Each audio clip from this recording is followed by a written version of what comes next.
So, tama nga ako. Ikaw nga yung nakita ko. Emma? Emma! Nung una, ayoko talagang maniwala. Alalang-alala ko sa'yo, Emma. Akala ko kung napano ka na. Pero, mukhang okay ka naman.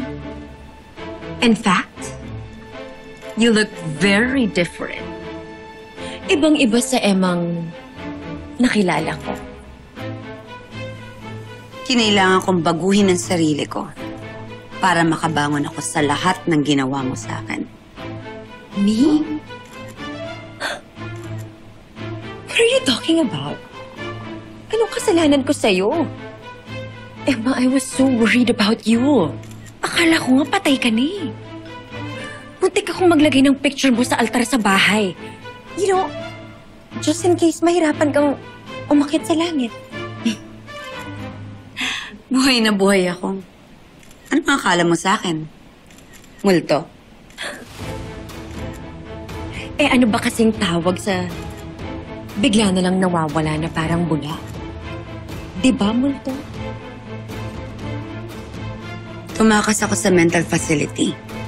Dahil hindi naman talaga ako baliw. At alam kong ikaw ang may kagagawan ng lahat ng paghihirap ko sa loob. Oh dear, Emma. I really don't know what you're talking about. Dahil ang totoo, iniwan at tinaboy mo ang pamilya mo. Umalis ka at lumayas para layuan sila. Dahil kung talagang mahal mo sila, babalik ka. Magpapakita ka sa kanila. Kaso,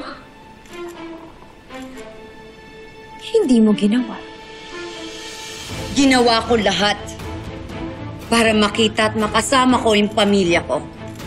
Pero ang dadatnan ko, ikakasal kay ni Danilo? Na ikaw na yung kinikilalang ina ni Mookie? Yung masaya yung mag-ama ko sa'yo? Basta-basta na lang nila ako kinalimutan? Hindi sana mangyayari yon, Emma. Kung hindi ka naging pabayang ina at asawa. Ikaw ang sumira sa buhay ko. At plinano mo lahat para makuha mo silang lahat sa akin. Ikaw ang sumira sa buhay ko. At plinano mo lahat para makuha mo silang lahat sa akin. Pwede ba, Emma? Huwag mo nga akong pagbintangan sa mga bagay na kagagawan mo. Ikaw mismo ang sumira sa sarili mong buhay at pamilya. And another thing, anong ginagawa mo dito sa party ko? Guard!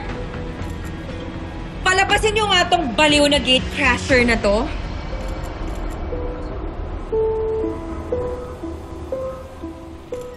Ano? Pati pa kayo kumikilos? Gusto niyo bang ipatawag ko pa yung manager ng bar na to?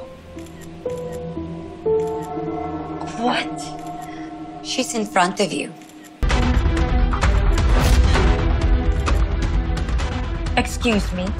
Narinig mo naman siguro yung sinabi ko, no? Ako yung manager ng bar na to. Kaya kung may kailangan ka, ako yung kausapin mo.